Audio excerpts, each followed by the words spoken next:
Hi everyone, स्वागत करती हूँ आप सभी का आज के इस वेरी इंपॉर्टेंट सेशन में। आज की इस वेरी इंपॉर्टेंट सेशन में मैं आप लोगों के साथ में साइंस फिजिक्स का एक और नया टॉपिक डिस्कस करने वाली हूँ। बहुत इंपॉर्टेंट टॉपिक है और बहुत सारे क्वेश्चंस इस टॉपिक में से आप लोगों को देखने को मिलते हैं। टॉपिक हमारा होने वाला है गति, कार्य व ऊर्जा। और आप लोगों को पता है कि मैं मेरी जो नोट्स है वो एनसीईआरटी बेस्ड नोट्स बना रही हूँ, जिसका सोर्स हमारा एनसीईआरटी की बुक्स है। और ये जो टॉपिक है आप लोगों के गति, कार्य और ऊर्जा वाला जो टॉपिक है वो sixth class, seventh class, ninth class और टेंथ क्लास, इन तीनों को कंबाइंड, इन चारों क्लासेस को कंबाइंड करते हुए मैंने इस नोट्स को प्रिपेयर किया है। स्टार्ट करते हैं बिना किसी देरी के वीडियो को। और इसकी कंप्लीट पीडीएफ के लिए आप लोग मेरे टेलीग्राम ग्रुप को ज्वाइन कर सकते हैं। वहां पर आप लोगों को ये कंप्लीट पीडीएफ जो है वो प्रोवाइड हो जाएगी। सबसे पहले अगर हम लोग बात करें गति की, कि गति क्या होता है। गति का मतलब होता है मोशन, एक तरीके से चलना या फिर चलने की। हम लोग जब चलते हैं तो गति करते हैं ना, मूव करना, एक तरीके से मोशन करना, मूवमेंट करना, उसी को हम लोग गति कहते हैं। यानी कि जब वस्तु की स्थिति किसी स्थिर वस्तु की तुलना में समय के साथ परिवर्तित होती है, यानी कोई भी वस्तु है उसकी स्थिति में चेंज हो जाना। किसी स्थिर वस्तु, स्थिर यानी कोई भी वस्तु जो है वो स्थिर है, स्थिर वस्तु की तुलना में कोई वस्तु जो है वो समय के साथ में परिवर्तित होती है, तो हम कहते हैं कि वस्तु स्थिर अवस्था के सापेक्ष क्या कर रही है, गति कर रही है। गति एक सदिश राशि होती है, याद रखिएगा। गति कैसी राशि है, सदिश राशि। कोई भी वस्तु पृथ्वी के सापेक्ष ही हमेशा गति करती है, यानी कोई भी वस्तु है वो हमेशा पृथ्वी के सापेक्ष ही क्या करेगी, गति करेगी। अब हम लोग देख लेते हैं गति के प्रकार। देखिए, गति के प्रकारों में बहुत सारी गति होती है और सारी की सारी गतियां जो होती है वो उनके नेम के अकॉर्डिंग ही है। सबसे पहले अगर मैं बात करूं, सबसे पहली आती है सरल रेखीय गति, जो कि सीधी सरल रेखा में होने वाली गति। यानी कि नाम से ही स्पष्ट हो रहा है कि सरल रेखा में होने वाली गति को सरल रेखीय गति कहते हैं। जैसे कि सीधी सीधी पटरियों पर चलती हुई ट्रेन तो सरल रेखीय गति। फिसल पट्टी पर बालक की गति, फिसल पट्टी है तो वो भी सीधी होती है। ऊंचाई से गिरता हुआ पत्थर, ऊंचाई से जब हम किसी पत्थर को नीचे की तरफ डालते हैं तो वो भी एक सीधी सरल रेखा में ही गति करता है, वो आड़ा टेढ़ा कहीं नहीं जाता है, सरल रेखीय गति करता है।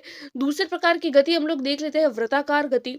वृत्ताकार गति का मतलब होता है कि निश्चित वृत्ताकार पथ पर, यानी कि वृत्ताकार पथ है वो निश्चित है, निश्चित वृत्ताकार पथ पर होने वाली गति जो होती है वो वृत्ताकार गति कहलाती है। यदि वृत्ताकार गति में चाल समान रहे और वेग का परिणाम नियत रहता है, परंतु दिशा हर समय बदलती रहती है। यानी क्या बोला है कि अगर वृत्ताकार गति कोई भी, जैसे वृत्ताकार है, गोल गोल अगर कोई भी गति हो रही है तो उसकी क्या रहती है, चाल तो समान रहती है और वेग का जो परिमाण होता है वो फिक्स रहता है। यानी चाल समान, वेग समान, लेकिन दिशा बदलेगी। तो याद रखिएगा, वृत्ताकार गति में चाल समान रहती है, वेग समान रहता है और दिशा हर समय बदलती रहती है। जैसे कि वृत्ताकार गति में पंखे की गति, चंद्रमा के पृथ्वी के चारों ओर गति और साइकिल के पेडल की गति। आगे देखेंगे हम लोग आवर्त गति। आवर्त गति यानी पेरियोडिक मोशन। पेरियोडिक मोशन का मतलब होता है एक निश्चित समय अंतराल के पश्चात वस्तु की गति की पुनरावृत्ति, यानी रिपीट होती है, जब वही की वही गति जो है वो वापस होती जाती है, होती जाती है, होती जाती है। उसी को हम लोग आवर्त या फिर आवृत्ति गति बोलते हैं।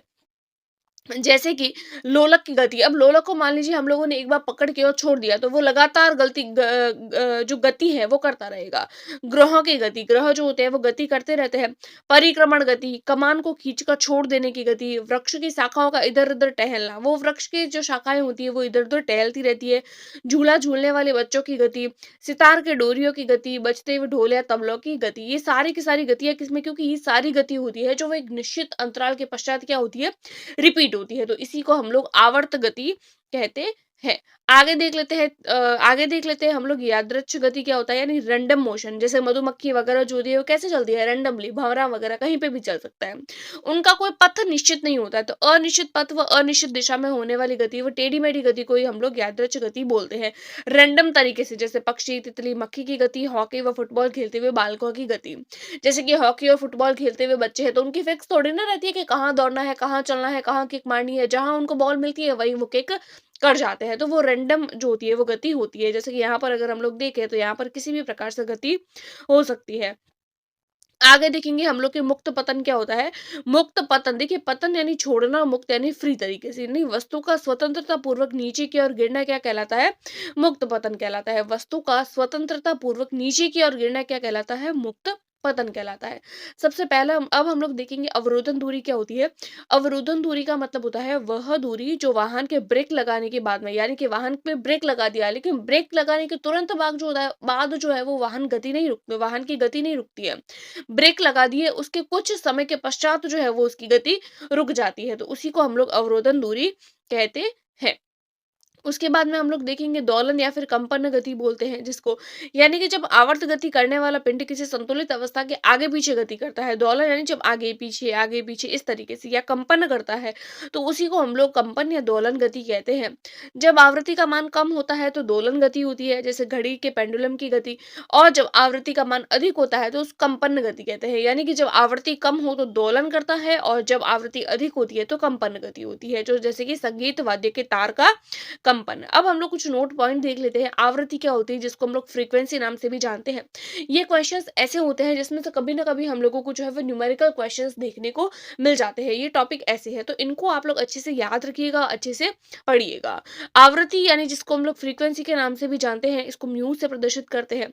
इकाई समय में होने वाली गति को पुनरावृत्ति की संख्या, यानी कोई एक फिक्स समय उसमें कितनी बार उसने जो है वो गति करी है।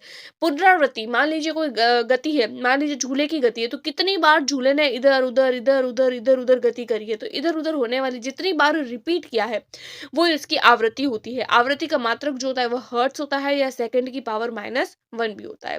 और 1 हर्ट्ज बराबर 1 पुनरावृत्ति प्रति सेकंड। 1 हर्ट्ज जो होता है वो 1 पुनरावृत्ति प्रति सेकंड, 1 सेकंड -1। आवृत्ति जो होती है वो दोलन, और कितने समय में उसने दोलन किया उसी को हम लोग आवृत्ति कहते हैं। दूसरा आ जाता है हमारे पास में आवर्तकाल, जिसको हम लोग टी से प्रदर्शित करते हैं। वह न्यूनतम समय अंतराल जिसके पश्चात गति की पुनरावृत्ति होती है। यानी कि वो समय, आवर्तकाल यानी समय के पश्चात, जितने समय के पश्चात गति की पुनरावृत्ति हो रही है उसी को हम लोग आवर्तकाल कहते हैं। आवर्तकाल का सूत्र होता है समय बट्टा में दोलन, यानी कि जितने समय में उसकी पुनरावृत्ति होती है 1/t या समय बट्टा में दोलन। ये जो दोनों सूत्र है कौन कौन से, एक तो आवर्तकाल वाला ये वाला और एक आवृत्ति वाला ये वाला। ये दो अगर आप लोग जो है वो याद रख लेते हैं सूत्र, तो आप लोगों के 2 से 3 मार्क्स जो है वो न्यूमेरिकल क्वेश्चंस में बच सकते हैं। आगे देखेंगे नोट पॉइंट, एक सरल लोलक की गति, यानी अगर कोई सरल लोलक गति करता है तो उसकी गतिज ऊर्जा, ये याद रखिएगा, इंपॉर्टेंट है और पूछा भी जाता है। अगर कोई सरल लोलक है उसकी गतिज ऊर्जा मध्य बिंदु पर अधिकतम होगी। चरम बिंदु, जैसे मान लीजिए सरल लोलक कैसे होता है, सरल लोलक ऐसे करके, सरल लोलक जो होता है ना वो ऐसे करके और ऐसे होता है, ठीक है। तो एक बार सरल लोलक हम लोगों ने यहाँ से इसको फेंक दिया तो यहाँ से ये यहाँ आएगा, फिर वापस यहाँ आएगा। तो गतिज ऊर्जा मध्य बिंदु पर अधिकतम होगी और चरम बिंदु यानी यहाँ पर गतिज ऊर्जा शून्य होगी, यहाँ पर भी शून्य होगी। और मध्य बिंदु पर स्थितिज ऊर्जा शून्य होगी और चरम बिंदुओं पर अधिक होगी। तो याद रखिएगा कौन सी गति हो रही है, कौन सा ऊर्जा हो रही है और किस बिंदु पर उसकी गति कैसी है। इन चीजों को आप लोग याद रखिएगा। आगे देख लेते हैं हम लोग द्रव्यमान। द्रव्यमान जो होता है वो अदिश राशि होती है, बल्कि बल व त्वरण जो होता है वो दोनों सदिश राशि है। आगे देखेंगे हम लोग गति के न्यूटन के नियम। न्यूटन की गति के नियम इंपॉर्टेंट है और कई बार इसमें से क्वेश्चन देखने को मिलता है। हालांकि हमारा जो सिलेबस है उसके अंदर न्यूटन की गति के नियम नहीं दिए हुए हैं, न ही गति का जो सूत्र है वो, तो गति के सूत्र तो नहीं पढ़ेंगे लेकिन गति के नियम पढ़ेंगे, क्योंकि इसमें से क्वेश्चन कभी कभी बन जाते हैं। न्यूटन ने गति के 3 नियम दिए हैं। सबसे पहला आता है प्रथम नियम, जड़त्व का नियम, जिसको हम लोग बोलते हैं जब कोई वस्तु अपनी विराम अवस्था या गतिशील अवस्था में तब तक बनी रहती है जब तक कि उस पर कोई बाह्य बल कार्य न करे। जड़त्व का मतलब होता है इनर्शिया, यानी कि रोकना, एक तरीके से, यानी वस्तु की गति को रोकना। कोई भी वस्तु है विराम अवस्था में है, अब मान लीजिए कोई बॉल है वो पड़ी है, अब उस वो जो बॉल है ना वो तब तक वहीं रहेगी, वो तब तक गतिशील नहीं होगी जब तक हम उसको ऊपर उठाएंगे नहीं, ठीक है। तो उसी को हम लोग जड़त्व बोलते हैं, यानी विराम अवस्था में गतिशील अवस्था में है, या तो विराम हो पड़ी है और या फिर गतिशील हो, दोनों में से कोई एक, तो वो उसी अवस्था में रहेगी, तब तक रहेगी जब तक हम उसको छेड़खानी नहीं करेंगे, यानी जब तक हम उसके ऊपर बाह्य बल नहीं लगाएंगे। जड़त्व शब्द का अर्थ होता है परिवर्तन के प्रति विरोध, एक तरीके से रोकना, परिवर्तन को रोकना, जो परिवर्तन को रोकता है। जिस वस्तु का द्रव्यमान ज्यादा होगा उसका जड़त्व भी अधिक होगा, यानी कि द्रव्यमान अधिक तो जड़त्व अधिक, द्रव्यमान बढ़ेगा तो जड़त्व का मान भी बढ़ जाएगा। जैसे कि कंबल या दरियों को जब डंडे से प्रहार किया जाता है तो धूल के कण जो होते हैं वो पृथक हो जाते हैं। फल लगी डाली को हिलाते हैं तो फलों का गिरना, बस रुकने पर अचानक से धक्का लगना। तो ये जो एग्जाम्पल है, इन एग्जाम्पल में से आप लोगों को क्वेश्चंस देखने को मिलेंगे, इन एग्जाम्पल्स को आप लोग याद रखिएगा। आगे देख लेते हैं हम लोग दूसरा नियम, गति का दूसरा नियम ये बोलता है, किसी वस्तु पर त्वरण इस प्रकार लगे कि परिणामी बल के समानुपाती व द्रव्यमान के व्युत्क्रमानुपाती हो। यानी कि कोई भी वस्तु है उसके ऊपर त्वरण त्वरण यानी ए, ये ए इस प्रकार से लगना चाहिए कि परिणामी बल बल यानी एफ के समानुपाती हो। इस तरीके से जैसे ए जो है वो समानुपाती होगा एफ के, और द्रव्यमान यानी कि एम के क्या हो जाएगा, व्युत्क्रमानुपाती हो जाएगा। तो यहाँ पर ए त्वरण है, एफ बल है और एम द्रव्यमान है। और एक और सूत्र है, एफ बराबर एम ए, और ए बराबर एफ बटा में एम। त्वरण व परिणामी बल की दिशा एक ही होती है, यानी त्वरण और परिणामी बल दोनों की दिशा क्या होती है, एक ही होती है। तो इसी को हम लोग P बराबर में mv, ये सूत्र भी लगाया जाता है। P यानी संवेग होता है, m यानी द्रव्यमान और वेग यानी कि v। अब इसमें से भी ये फॉर्मूले आप लोग याद रखिएगा, इसमें से भी आप लोगों को क्वेश्चंस देखने को मिल सकते हैं। इसका अगर हम लोग एग्जाम्पल की बात करें तो बंदूक से चलाई गई एक छोटी सी गोली किसी व्यक्ति के लिए घातक होती है, पर हाथ से फेंकने पर वह गोली नुकसान नहीं करती है। यानी कि यहाँ पर क्या बोला है कि किसी वस्तु पर त्वरण इस प्रकार लगे कि परिणामी बल के समानुपाती हो, द्रव्यमान के व्युत्क्रमानुपाती, यानी द्रव्यमान पर डिपेंड नहीं करती है। हालांकि जैसे गोली अगर हम लोग देखें, किसी भी व्यक्ति को अगर गोली लगाते हैं तो क्या उसके, हम अगर बंदूक से मारते हैं तो ज्यादा लगेगी, है ना। क्यों? क्योंकि उसके ऊपर बल क्या लग रहा है, बल ज्यादा लग रहा है। लेकिन अगर वही उसका द्रव्यमान अधिक हो, द्रव्यमान अधिक नहीं होता है, जैसे गोली होती है तो इतनी सी होती है, पिस्तौल से गोली निकलती है, गोली तो इतनी सी होती है, उसके ऊपर बल फोर्स ज्यादा लगता है, इस वजह से वो क्या करती है, ज्यादा लगती है, द्रव्यमान तो कम ही होता है उसका, है ना। तो बंदूक से चलाई गई एक छोटी सी गोली किसी व्यक्ति के लिए घातक हो सकती है, पर हाथ से फेंकने पर वही गोली नुकसान नहीं करती है। उसके बाद में हम लोग देख लेते हैं तीसरा नियम क्या बोलता है, कि तीसरा नियम बोलता है कि कोई भी क्रिया होती है तो उस क्रिया का उसके बराबर व विपरीत दिशा में प्रतिक्रिया होती है। कोई भी क्रिया होती है तो क्रिया के बराबर व विपरीत दिशा में प्रतिक्रिया होती है। वह क्रिया व प्रतिक्रिया सदैव अलग अलग वस्तुओं पर होती है।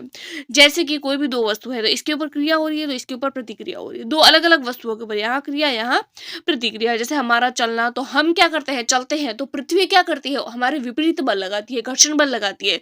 तो दोनों, हम क्रिया कर रहे हैं, पृथ्वी प्रतिक्रिया कर रही है। नाव का चलना, नाव आगे की तरफ चलती है और जो पानी होता है वो पीछे की तरफ चलता है। रॉकेट का आगे बढ़ना, रॉकेट जब आगे की तरफ बढ़ता है, रॉकेट जब आगे की तरफ बढ़ता है तो धुआं पीछे की तरफ निकलता है, हवा निकलती है पीछे से। तैरना, हम जब तैरते हैं तो हम आगे की ओर बढ़ते हैं और पानी पीछे की ओर धकेलते हैं। तो क्रिया और प्रतिक्रिया दोनों चीजें अलग अलग दिशाओं में होती हैं। अब इस तरीके से गति, अब गति के जो आप लोगों के नियम है वो तो हम लोगों ने कर लिया है, लेकिन गति के समीकरण हमारे टॉपिक में नहीं है और वो काफी लेंदी भी हो जाता है और काफी टफ टॉपिक है, इसलिए मैंने उनको डिस्कस नहीं किया है। और सबसे मोस्ट बात, वो हमारे सिलेबस में भी नहीं है। अब हमारा आगे वाला टॉपिक है कार्य व ऊर्जा।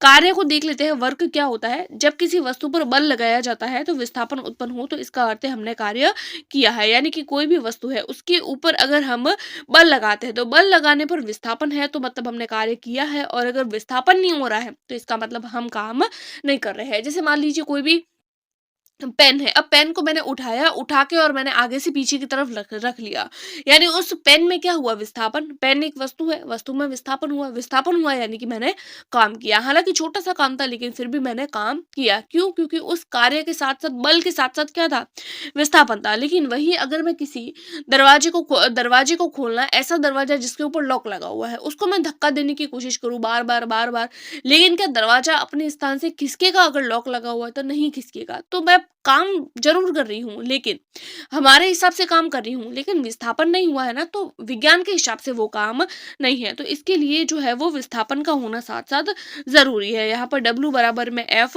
डी, यहाँ पर W होता है काम, F होता है, W यानी कार्य, वर्क, F यानी फोर्स और D यानी डिस्प्लेसमेंट यानी कि विस्थापन। कार्य जो होता है वो एक प्रकार की अदिश राशि है।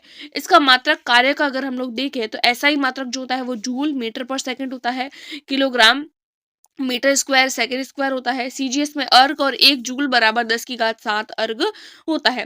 मान लीजिए अगर कोई भी व्यक्ति है दीवार पर धक्का लगा रहा है तो दीवार में विस्थापन नहीं है, तो मतलब कार्य क्या है, शून्य। जैसे मान लीजिए एक व्यक्ति है, वो सामान लेकर लिफ्ट में जा रहा है, तो लिफ्ट ऊपर की ओर गति करेगी तो लिफ्ट गति कर रही है, लेकिन सूटकेस का विस्थापन 0 है, इसीलिए सूटकेस, हमारे द्वारा सूटकेस पर लगाया गया बल शून्य होगा, कार्य भी शून्य होगा। एक कण है वृत्ताकार पथ पर एक चक्कर पूरा कर लिया, यानी यहाँ से शुरू किया था और यहीं से आकर उसने खत्म कर दिया। तो विस्थापन हुआ क्या भाई, जहां से शुरू किया था वहीं पर खत्म, यानी कि कार्य क्या होगा, शून्य होगा, क्योंकि विस्थापन नहीं हुआ है। अब देखते हैं कि यदि किसी वस्तु पर 10 न्यूटन का बल लगाया जाता है तो वह वस्तु 3 मीटर विस्थापित होती है। यानी बल लगा दिया कितना, F बराबर में 10 न्यूटन, ठीक है, और विस्थापन यानी कि D बराबर में 3 मीटर। तो कार्य की गणना करनी है, तो कार्य बराबर क्या होता है, W बराबर में FD, कार्य W, और F कितना है, फोर्स 10 न्यूटन, और विस्थापन कितना है, 3 मीटर। तो यहाँ पर कार्य क्या हो जाएगा, 30 जूल। आगे देखेंगे हम लोग ऊर्जा, एनर्जी क्या होती है, कार्य करने की क्षमता को ही हम लोग ऊर्जा बोलते हैं। ऊर्जा एक प्रकार की अदिश राशि है। इसका मात्रक देख लेते हैं भाई, ऊर्जा और कार्य के मात्रक सेम ही है, तो ऊपर जो पड़े हैं वही के वही यहाँ होंगे। इसका मात्रक क्या होता है, जूल होता है सबसे पहले, न्यूटन गुणा मीटर होता है ना। हम लोगों ने यहाँ पे भी यही देखे थे, वापस एक बार देख लेते हैं। यहाँ पर भी हम लोगों ने यही देखे थे, newton metre, kilogram metre square और सेकंड स्क्वायर, वही के वही सेम यहाँ पर होते हैं, क्योंकि ऊर्जा व कार्य के मात्रक जो होते हैं वो समान होते हैं। तो जूल या फिर न्यूटन गुणा मीटर और किलोग्राम मीटर स्क्वायर पर सेकंड स्क्वायर, सीजीएस में अर्क, और 1 जूल बराबर 10⁻7 अर्ग होता है। ऊर्जा व कार्य के मात्रक समान ही होते हैं। जैसे आगे और देखें, आगे अगर हम लोग और देखें तो 1 किलोवाट घंटा का ऊर्जा का मात्रक है। 1 किलोवाट घंटा जो होता है वो 3.6 गुणा 10⁻6 जूल। एक इलेक्ट्रॉन वोल्ट जो होता है वो 1.6 गुणा 10⁻−19 जूल के बराबर होता है। आगे देख लेते हैं हम लोग ऊर्जा के प्रकार। भाई ऊर्जा के प्रकार हमारे टॉपिक में दिया हुआ है, हमारा जो सिलेबस है उसके अंदर दिया हुआ है। सबसे पहले हम लोग देखेंगे यांत्रिक ऊर्जा। यांत्रिक ऊर्जा वह ऊर्जा जो वस्तु की गति व स्थिति दोनों के कारण होती है, यानी वस्तु की जो गति होती है, गतिज ऊर्जा और स्थितिज ऊर्जा दोनों जब साथ में हो जाती है तो उसको हम लोग यांत्रिक ऊर्जा कहते हैं। सबसे पहले हम लोग देखेंगे गतिज ऊर्जा, जिसको हम लोग काइनेटिक एनर्जी भी बोलते हैं, यानी किसी वस्तु की गति के कारण उत्पन्न ऊर्जा जो होती है वो गतिज ऊर्जा होती है। किसी भी वस्तु की गति के कारण उत्पन्न ऊर्जा को हम लोग गतिज ऊर्जा कहते हैं।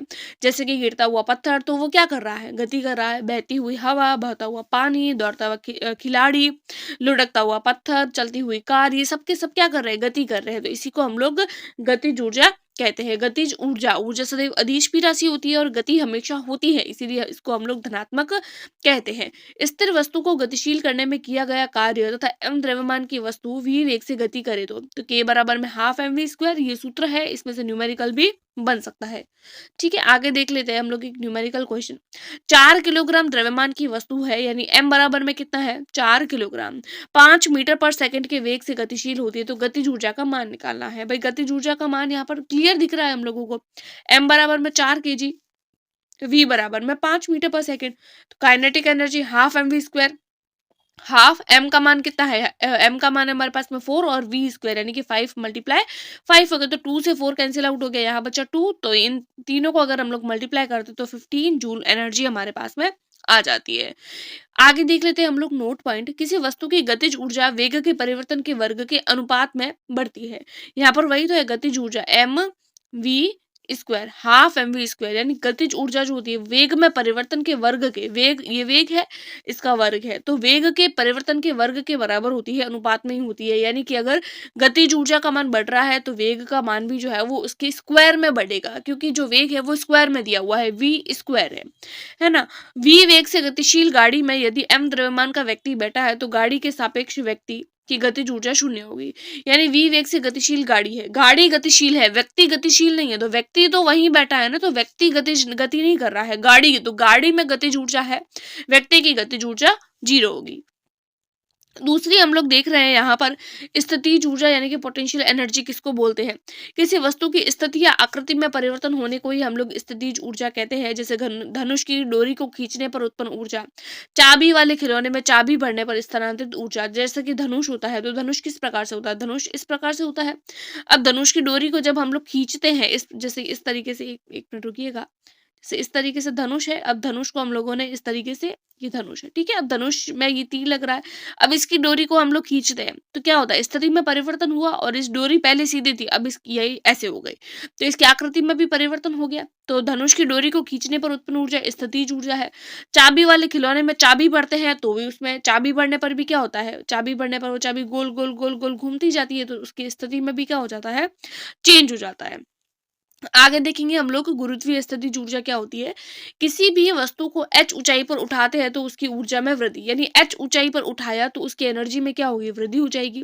गुरुत्वीय क्षेत्र में अपनी स्थिति के कारण वस्तु में निहित ऊर्जा गुरुत्वीय स्थितिज ऊर्जा कहलाती है। यानी गुरुत्वीय क्षेत्र में अपनी स्थिति के कारण, उसकी स्थिति में परिवर्तन हो रहा है, उस कारण वस्तु में निहित ऊर्जा जो होती है वो गुरुत्वीय स्थितिज ऊर्जा होती है।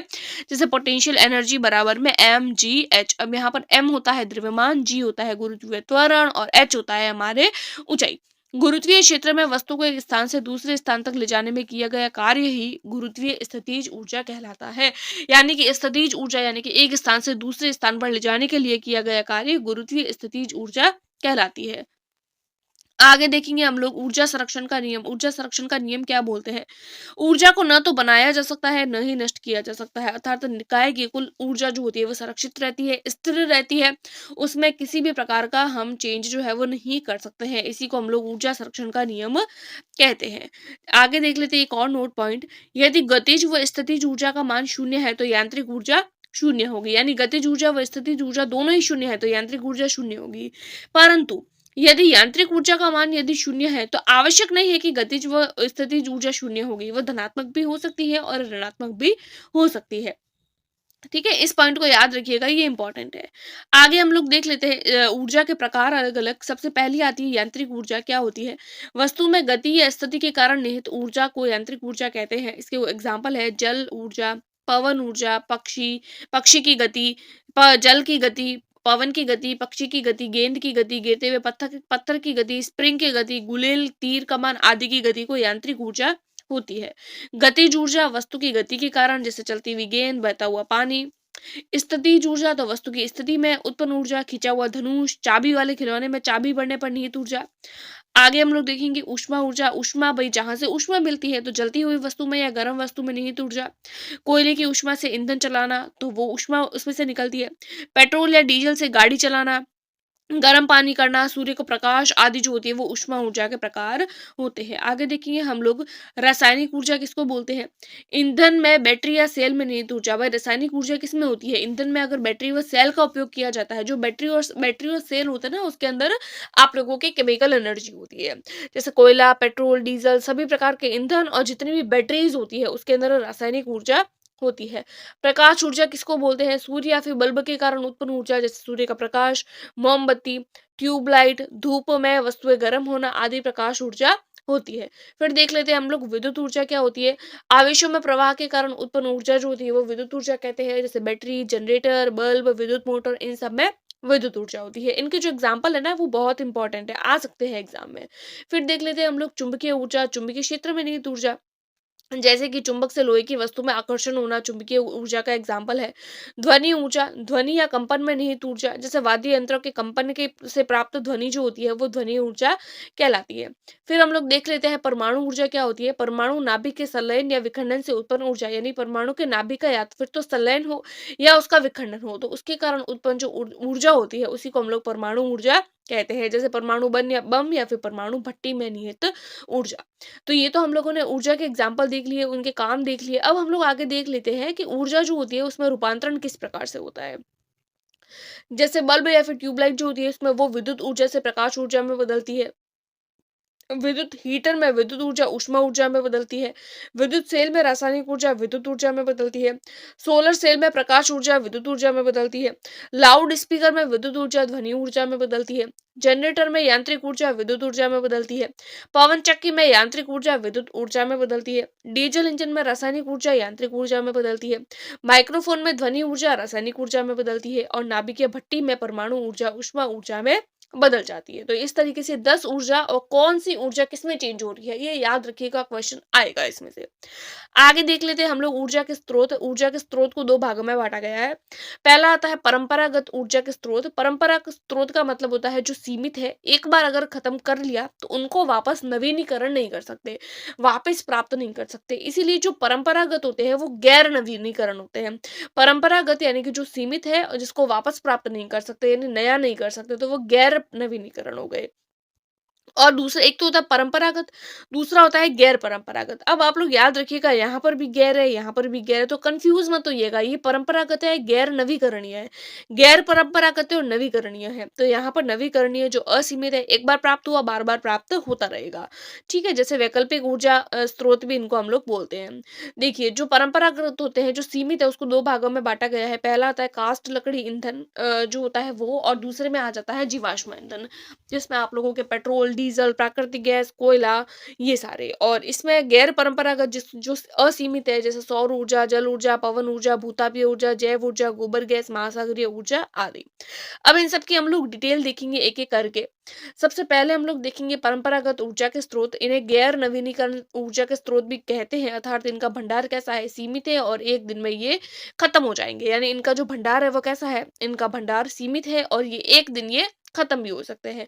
ऊर्जा की गैर परंपरागत या नवीकरणीय स्रोत, ये स्रोत कभी भी समाप्त होने वाले नहीं है। बार बार उपयोग, इनका उपयोग जो है वो इनका बार बार लिया जा सकता है। पहला आता है आप लोगों की पवन ऊर्जा। पवन यानी कि जो हवा से उत्पन्न होती है, वायु से संबंधित गतिज ऊर्जा को ही हम लोग पवन ऊर्जा कहते हैं। यह पर्यावरण के लिए हितैषी होती है। ये वहीं चलती है जहां पर तेज हवा होती है। तो तेज हवा वाले स्थानों पर यह संभव है जहां कम से कम वायु 15 किलोमीटर पर घंटे के स्पीड से चलती है। दूसरी आती है सौर ऊर्जा। भाई नाम से ही पता है, सूर्य के प्रकाश को सोलर पैनल की सहायता से हम लोग विद्युत ऊर्जा में बदलते हैं। फिर आता है समुद्री, यानी कि समुद्र या फिर महासागरीय ऊर्जा स्रोत। महासागरीय समुद्र में आने वाली ज्वार भाटा, तेज लहरें, धाराओं की ऊर्जा को विद्युत ऊर्जा में बदलना महासागरीय ऊर्जा कहलाता है। फिर आता है भूतापीय या भूगर्भीय ऊर्जा। पृथ्वी के गर्भ में जाने पर ताप में वृद्धि होती है। यानी कि जैसे जैसे हम लोग पृथ्वी के गर्भ में जाते हैं तो तापमान में वृद्धि होती है, जिस तापीय ऊर्जा को विद्युत ऊर्जा में रूपांतरित किया जा सकता है। फिर आ जाता है गोबर गैस या बायोगैस। इसमें मीथेन गैस यानी CH4 जो लगभग 65% होती है, CO2 होता है, हाइड्रोजन सल्फाइड होता है, गैसें उत्पन्न होती है। वह यह एक प्रकार का उत्तम ईंधन होता है। आगे देख लेते हैं हम लोग जल विद्युत ऊर्जा किसको बोलते हैं। यानी कि नदियों पर बड़े बड़े बांध बनाकर इसको पानी को ऊंचाई से टरबाइन पर गिराते हैं। टरबाइन विद्युत जनरेटर से जुड़े रहते हैं, जिससे विद्युत ऊर्जा प्राप्त होती है। अगला आ जाता है, हम लोग एक नोट पॉइंट देख लेते हैं, बायोमास क्या होता है। देखिए, वन व कृषि आधारित उद्योगों के अपशिष्टों से प्राप्त ऊर्जा बायोमास कहलाती है। यानी वन और कृषि आधारित जो उद्योग होते हैं, उनसे अपशिष्ट जो प्राप्त होते हैं, उसी को हम लोग बायोमास कहते हैं। आगे आ जाता है हमारा परमाणु ऊर्जा। परमाणु ऊर्जा क्या होती है, परमाणु के नाभिक में नाभिकीय कणों के मध्य कार्यरत बल के कारण निहित ऊर्जा को हम लोग नाभिकीय ऊर्जा या परमाणु ऊर्जा कहते हैं। परमाणु ऊर्जा नाभिकीय विखंडन या नाभिकीय संलयन से प्राप्त होती है। ये इंपॉर्टेंट है, याद रखिएगा। नाभिकीय विखंडन क्या होता है, परमाणु बम स्रोत। परमाणु बम कैसे बनता है, यूरेनियम 235 के जो समस्थानिक होते हैं उससे, थोरियम से और प्लूटोनियम से। नाभिकीय संलयन यानी कि सूर्य में होने वाली जो ऊर्जा होती है वो नाभिकीय संलयन द्वारा होती है। आगे देख लेते हैं हम लोग हाइड्रोजन बम। दो हल्के नाभिकों को जोड़कर एक भारी नाभिक बनाते हैं। इसमें हाइड्रोजन और हाइड्रोजन आपस में जुड़ जाते हैं, उसके समस्थानिक, और हीलियम उत्पन्न होता है, और इसके लिए आवश्यक ईंधन ड्यूटेरियम। तो इस तरीके से हमारा ये टॉपिक जो है वो कंप्लीट हो गया है। आगे हम लोग जो टॉपिक लेंगे वो ऊष्मा वाला टॉपिक लेंगे। इसका टेस्ट मैं आप लोगों के साथ में कल शेयर कर दूंगी। इसकी PDF के लिए आप लोग मेरे टेलीग्राम ग्रुप को ज्वाइन कर सकते हैं। आई होप आप लोगों को वीडियो पसंद आई होगी। Thanks for watching.